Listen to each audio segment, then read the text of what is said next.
നിങ്ങൾ അനുഗ്രഹം അനുഭവിപ്പാൻ വിളിക്കപ്പെട്ടവരാകയാൽ നിങ്ങളും എന്തോ ചെയ്യണം? അടുത്തിരിക്കുന്നവനെ അനുഗ്രഹിക്കണം. മനസ്സിലായോ?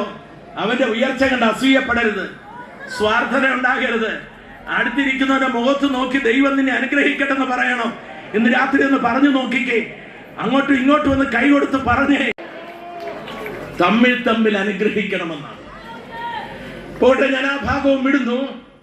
കർത്താവ് ശിഷ്യന്മാരെ അനുഗ്രഹിക്കയിൽ അവൻ ആരോഹണം ചെയ്തു എന്ന് പറഞ്ഞാൽ കർത്താവിന്റെ കാലുകൾ പതുക്കെ ഭൂമിയിൽ ഉയരാൻ തുടങ്ങി. നിങ്ങളെ മനസ്സിലാവുന്ന കാണണം. ഇങ്ങനെ ഉയരുന്നതിനനുസരിച്ച് ശിഷ്യന്മാരെ ഉയരത്തിലോട്ട് നോക്കിക്കൊണ്ടിരുന്നു. അങ്ങനെ നോക്കി മലന്ന് നിന്ന് നോക്കി. യേശു പോയി, കരറിപ്പോയി. പെട്ടെന്നൊരു മേഘം വന്ന് യേശുവിനെ അവരുടെ കണ്ണുകൾക്ക് മറച്ചു. പക്ഷെ ഒരു നോട്ടം മാറ്റിയില്ല. ഇവിടെ ഒരു ദൂത് ഞാൻ പറയാം, അവങ്കിൽ നിന്നുള്ള നോട്ടം മാറ്റില്ല കേട്ടോ. ചില മേഘങ്ങളൊക്കെ വന്നേക്കും, അവനെ കാണാൻ കഴിയാത്തൊരു സാഹചര്യം ഉണ്ടായേക്കും. ചില കാർമേഘങ്ങൾ നിന്റെ തലയ്ക്ക് മീതെ ഉയർന്നേക്കും. പക്ഷെ നോട്ടം മാറ്റരുത്, നിനക്ക് ദൂതുമായിട്ട് ദൂതൻ വരുന്നുണ്ട്. ആമേൻ. ഒരു മേഘം വന്നവനെ മറച്ചു, പക്ഷെ ഒരു നോട്ടം മാറ്റിയില്ല. വെള്ളവസ്ത്രം ധരിച്ച മാലാഖമാർ ആകാശത്ത് പ്രത്യക്ഷപ്പെട്ടിട്ട് പറഞ്ഞു, ഹേ ഗലീല പുരുഷന്മാരെ, നിങ്ങൾ ആകാശത്തിലേക്ക് നോക്കി നിൽക്കുന്നതെന്ത്?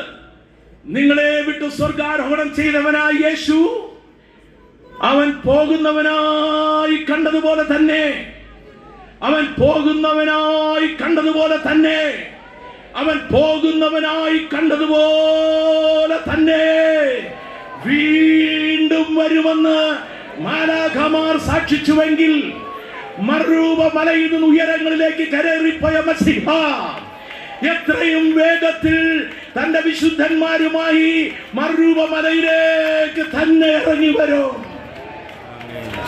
Praise God. ഞാൻ വേഗത്തിൽ പറയട്ടെ, നാലാമത്തെ സാക്ഷി ആരാണെന്നറിയാമോ? അവന്റെ സഭയാണ്, അപ്പോസ്തലന്മാരാണ്. അതിൽ പ്രമുഖനാണ് അപ്പോസ്തലനായ പൗലോസ്. പൗലോസിന്റെ പ്രഭാഷണത്തിലും പൗലോസിന്റെ ലേഖനങ്ങളിലും പ്രധാന പ്രമേയങ്ങളിൽ ഒന്ന് യേശുവിന്റെ മടങ്ങിവരവാണ്.